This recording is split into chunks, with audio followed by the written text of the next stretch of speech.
Hi everyone, welcome to another episode of The Non-Native Leader, my video podcast series where I talk to people working in an international context, working on a global stage in various industries from NGOs to fintech, financial experts, artists, various industries, and they all have one thing in common. None of them was born in an English-speaking country. So that's the aim of the show. And I'm happy to have here with me today Lebtag, an old friend of mine. And Luther, you're very Hello. welcome. Thank you very much. Good to be here.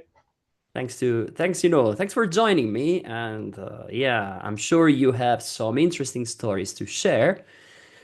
I'd like to start with the usual question, the one I ask everybody. Your Mhm. name, we know it, but your job, your location. So I can see there's some Right. music behind you, but you're not into music. Well, My babies. Yeah, my babies. okay, well, tell us, what do you do and where are you? Right.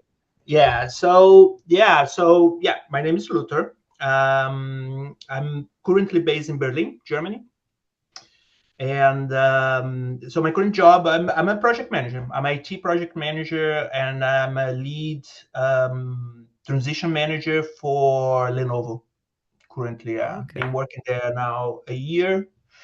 So my main job is really the delivery of the Lenovo services to global accounts, right? So global deals, and I'm also this type of business for Lenovo is pretty new. So I'm part of a team that is setting up this global service delivery on a DaaS model to for Lenovo, right? So we're pretty much building the business here for Lenovo. So it's quite interesting. It's been very challenged last year. Oh, Yeah. So nice. pretty So, much global, business, challenge. These are the keywords. new work. Yeah. It's always challenge, right? If it's not, I Yeah, wouldn't be doing. absolutely. Yeah, we know. Yeah. Like, if it's not challenging, nah, I Nah, don't want to do boring. it. Okay, Luther, Germany, Berlin, but you're not German, obviously. Yeah. And where are you from? Yeah. That's a good question. Yeah, I'm from Brazil, right? So I'm Ah, Brazilian. I grew up in Rio de Janeiro, and yeah, I've been in Europe for 20 years. wow. But yes, not German. I have an ancestor. My mom is comes from a German family, and so I like German culture and language is not completely new for me, right? So I Okay. remember my grandmother, when she was upset, she immediately turned to German. I remember that. Yeah, it was quite fun. Yeah. Yeah, Yeah. Talking about languages, like that's yeah, when yeah, you're angry, when you're upset, you go straight to your native language, which is what we all do, I guess. Okay. yeah. I guess emotional speaking, right? Yeah, absolutely. So, Mhm. Luther, we've already spoken about challenges, business, global, and then you mentioned you've been in Europe for 20 years, okay? Mhm. So, I'd like to backtrack a little if possible, yeah? So, you have an international experience and you've not only lived in Germany, you've lived in different parts of Europe before that. Um, so if you had to think like what has been the main challenge for you in your international experience? My main challenge, Yeah. I think it's sometimes finding that sense of belonging Hmm. has been challenged sometimes, right? So and I don't think it has. I think language is part of it, but like is about culture, right? So Sure. I'm very interested. I love exchanging culture and having work in a very international environment is a lot of fun, right? But sometimes you miss that comfort of your own language and culture, and that yeah, and that has sometimes challenge. It's quite challenging, right? So you always have the feeling that you're a foreigner, you know. You never really have the feeling that you're there, right? So, and I know that is very um, it's very personal. I mean, like it's how I feel, right? So it's not how necessarily how people treat me, but sometimes, yeah, the sense of belonging is missing. Okay. It's quite challenging sometimes, yeah. Yes, and you always Yeah, feel like, okay, where is home? Okay, yeah, and right, yeah, do I yeah, belong here? No, I don't, but I don't belong there either. So yeah, it is confusing, and I agree with yeah. you. Mhm, And okay, so I suppose let's get back, to 20 years ago, yeah, when your adventure in Europe started. mhm, mhm. And yeah, it's a long time ago, but Long time we still ago. remember. You call me old, but anyway, all right, a long time ago. Well, we're the same age, we're the same age. Yeah, So if yeah, you're old, imagine what am I? Anyway, it's different story. yeah. That's a different story. But like going back 20 years ago, I suppose. Yeah. So you started your adventure in Europe. And did you have okay, what was the dominant emotion for you back then?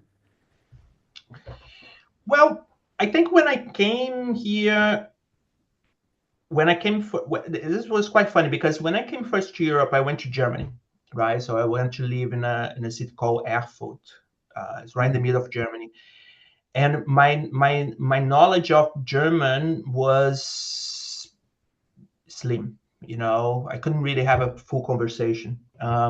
So everything was very new, and was overall like after 20 years, I have such a vivid memory from that time, right? Because it was the impact is not only, everything, the culture, the language, the adventure, right? So finally leaving your own country, your own environment for something completely new. So was I think the feeling was a feeling of excitement, right? So but also yeah, so a lot of excitement, a lot of discovery, at the beginning, Yeah. and that stay with me until today, I think. Wow. Yeah, So like that sort of open mindset. So to whatever is coming, it yeah, was like it was the adventure back then, I suppose. yeah, because like when you come from to a completely new country that you've never been before, everything's interesting. Even the small things, like Mm. I don't know how they open the door, the the window is different, right? So it's kind of, it is such, everything's interesting, and I definitely came with this mindset. I came to Europe really with this sense of discovery, adventure, trying new things, like detachment, and all that was very interesting. It was a good time. It was a lot of discovery. Yeah. Yeah, I suppose it Mhm. was. And was it planned, or did you It just was want planned. to have a look at Europe and Yeah, say, yeah, no, it was planned. It was planned. I came with I was finishing my master at the time. I was finishing my studies, right? So, and I had really two options. So I go, like everybody else goes to work and find a job and things like that. Actually, in fact, I had a job. They offered me a job, right? But at the same time, I thought, nah, too early, too early to settle down, right? So let's see the world first. oh, Yeah. well, that's great. That's the spirit, like, yeah, Yes. I wanna explore. Okay, so Brazil to Germany, but we are having a conversation in English here now. So Yeah. how, why? Well, first Well, because I can't English. speak German, of course, but Yeah, yeah. So that's the thing, right? So in Germany, German is a difficult language, right? So I think I don't find German language specifically compared to a Latin language. I think Latin languages are more difficult in my view, right? So it's just the contrast, to from a Latin language to from Portuguese, in my case, to German was overwhelming. It was too much, right? So and I couldn't really find a good job, right? And that's where the English came in. English is definitely a language that opened up so many doors, especially professionally, right? And I think that's when I decide, yeah, no, I decided to leave Germany at the time, right? So and also and when I moved to Dublin, but was also when I realized that English gonna open more doors for me, allow me have more jobs and more opportunities. Yeah. Sure.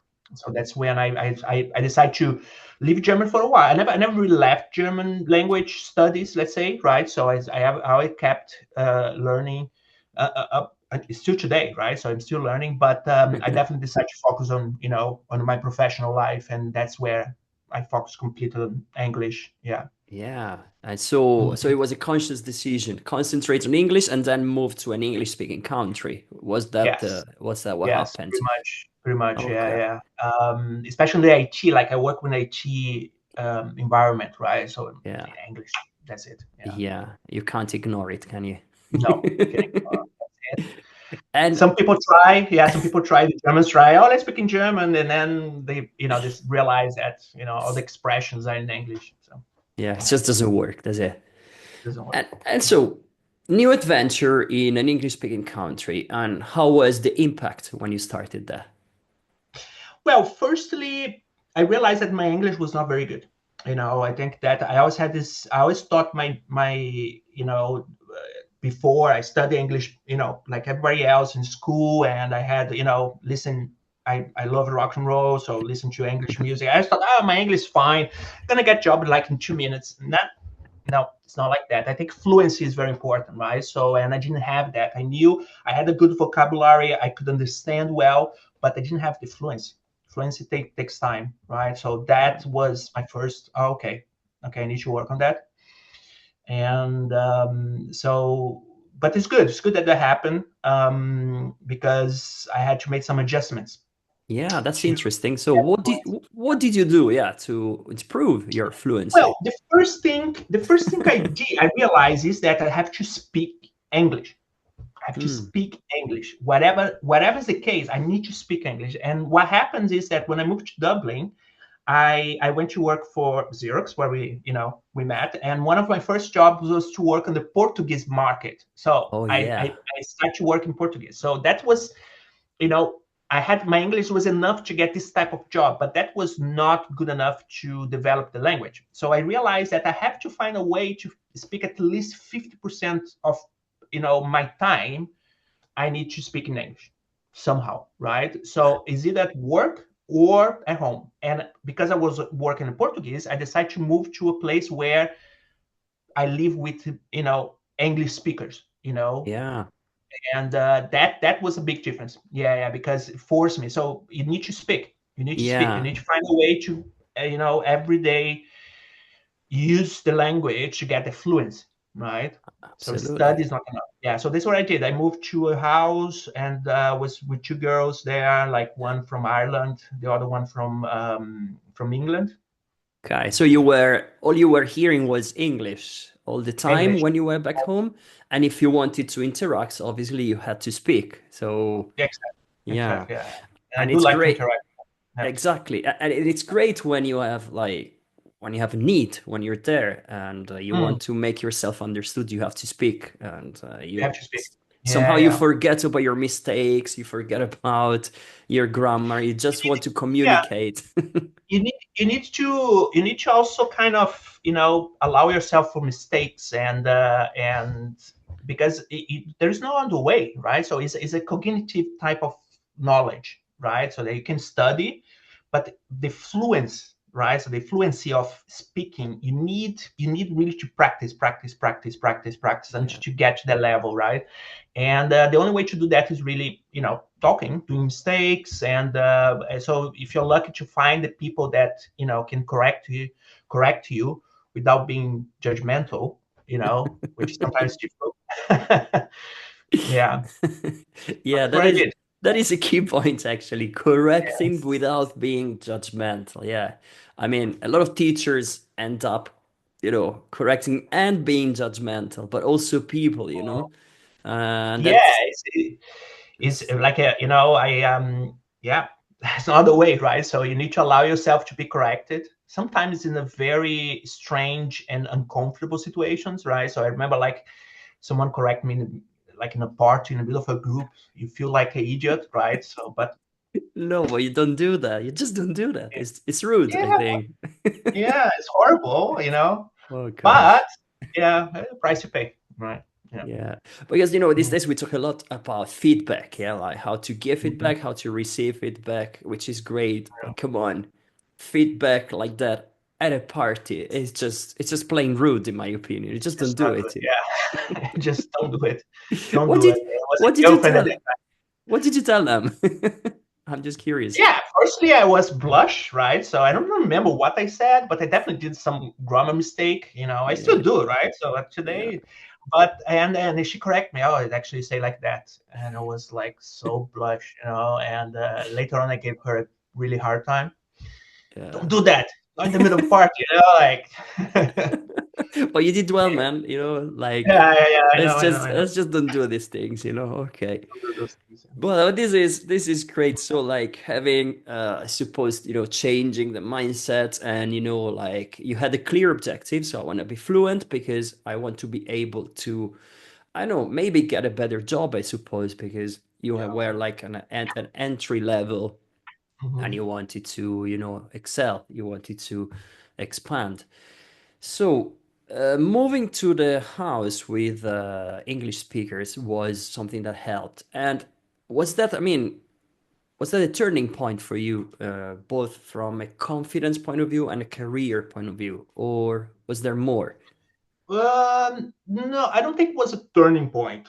Was definitely because like improvement takes time, right? So I don't feel like that time I at the beginning I was really feeling that my language skills was progressing, right? But definitely like now looking back, I can definitely say that yes, absolutely, like it was a good move, right? So I think a big turning point was at work. I remember, at that time I was really busy, like answering emails all the time, like very quickly. And I remember once, now going back to the judgmental thing, I remember like one of my manager coming back and said, "Look, your email look horrible.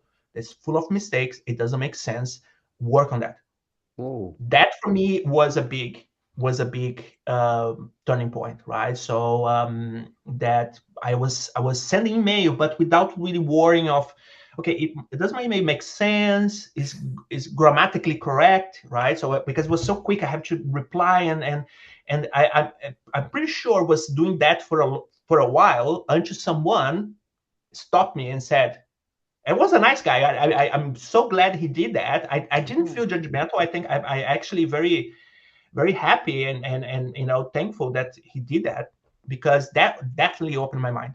That wow. fluency. I think like you need to have a good level, especially in a professional environment, if you want to be respected, right? And as a Yeah, project manager, you want to be respected. You have to, right? So and yeah. then I start to really pay attention to my how I express myself, you know, This is and a great, really yeah. So like sounding professional and it's like it works in two ways, I suppose. So you feel more respected, and at the same Mhm. time you gain some extra confidence, I suppose. So Yes, that and then you start this virtuous circle where things keep improving. This is exactly. great. But you need Yeah. to recognize your mistakes, right? So you need Yeah. to review that. You need to learn from it, right? So and this goes back like having someone that you trust to give you feedback is sometimes important. Sometimes you don't see it, right? So yeah, Yeah, exactly. And talking about feedback, like the first one at a party, it was just the wrong moment, the wrong wrong. person, the wrong Yeah, situation. And in a way, like it shows that obviously you were not ready to receive feedback, uh, yeah. that particular situation, but also Mhm. the whole thing was wrong. Whereas Yeah. in the second example, that person, yeah, it might have sounded rude, but at the same Mhm. time, it is exactly what you need. It is sort of, brutal approach to Brutal. feedback. So, Yeah. man, level up, Yeah, do but it was something here. professional as well, right? So it was in a professional environment, right? So my manager Yes. telling me that you should talk bad to your clients, right? Because this is your job. So that this I took this seriously, and that's when I went back to study. And Wow. yeah, I remember starting courses. I start to be much more careful. I start to use one thing I didn't use before. It's a big mistake, like this autocorrect softwares to correct, like make sure that you review, and now it's a habit. I always try to make sure that I really double check, Yes, yes, that's a my great emails. one. Yeah. So that old feedback, you're still carrying that with you, and Mm, now you have implemented it as a standard practice. I mean, nowadays we correct. have AI, we have everything that can help us, when we write emails. But I suppose if you want, and going back to your point, if you want to sound professional, Luther, you need these sorts of professional looking Mm, communication. When you speak, correct. when you write, it's all Yeah. part of the same persona, I think, that you Mhm. want to build. So that this is what I always tell, like AI can get up to a level, but then if you want to write a good email, it needs to show your style. That's what I believe anyway. I So think you're right. I think you're right. I mean, like you need to be able to express your ideas, your arguments correctly, and they only, yeah. Again, going back, in each practice. yep, practice is the key. Yeah, I think that's Yeah, one takeaway from this conversation is practice is king. Yeah. yeah. Right, In right. real So life, yeah. so now that was your turning point, yeah? That exact moment you received that feedback, then you starting leveling up, and then your career progressed Mhm, because you're now able to work as a project manager, and mhm. we've changed many jobs, but like you can entertain that professional relationship. You are respected, you respect others, you show up as a professional, which is amazing. So it shows like your life situation or Yeah. career, they have changed. I suppose, if you had, okay, you have already spoken about practice, but in terms of mindset, in terms of approach, if you had to give some recommendations to people who want to have international experiences, Mhm. not necessarily moving abroad, even like from their home, from their native country, but they want to work internationally. So what kind of recommendations would you give? Um, well, I think my first thing, the first point is struggle makes you grow, right? So I think you should move towards the struggle instead of away from struggle, right? So Hmm. that's moving to a different country, although there's all this excitement, eventually going to be a struggle, eventually, right? Maybe like the first 3 months are going to be amazing because everything's new, but eventually life settled down, right? And then it becomes, there's this struggle of the language, the struggle of the culture, the struggle of the weather. There's a bunch of struggles that will teach you something, right? So I think that's the first thing I would say. Jump, look for struggles in the long term. This is definitely going to make a difference. And the second thing I would say that I can say now, I'm 47 now, right? So I never would come to my mind 20 years ago, but like now I can say that work on your emotions, Hmm. right? So as much as possible, like be very conscious of how you feel, why you feel like that, and try to work on those emotions as much as you can, because ultimately that dictates pretty much how you enjoy life, right? So it's not the situation Mm. itself; it's pretty much how you tangle that, how you deal with the situation, how you feel about the situation, right? So and sometimes it's just based on things that some beliefs that you have, some prejudices, some whatever came from your background that is not really the truth. So the only way really for you to understand that is really working hard on your emotions as much as you can, and Yeah. yeah, So positive this emotions, negative emotions, like, emotions, yeah, yeah, why they're coming from, why you're feeling like that, is that something real that you should, or is it just some, I don't know, some, as I said, some things that you have in your head yeah, that you believe is correct, but in fact it's not, right? So it's a very rational approach yeah. to, yeah, But to that, life. It really yeah, helps. I'm sure it does. Yeah. So like, the way you react to external events. I mean, some people say that obviously you can't choose whatever happens to you, but you can choose the way you react. And so so Luther, your point is really spot on, I think, because yeah, some things happen to you, and then you analyze and see, okay, how do I feel? Yeah, Which is precious, and especially in the world of IT, mm, business, career, we often forget about emotions. But at the same yeah. time, we need to stay connected with ourselves, and Exactly. Yeah, we don't. Yeah, and this sometimes they are overwhelmed. I remember at the beginning, like having a lot of stress problems. That's when I start to build this mindset, right? So I was really having stress. I couldn't really separate work from life, no, oh, like private life. Yeah, okay, when I come home stressed, I cannot sleep, and then think about work. I had really very tough time. And then I was very lucky to meet someone that start to point me and say, maybe you take it too seriously. You should start to think about that, and that helps.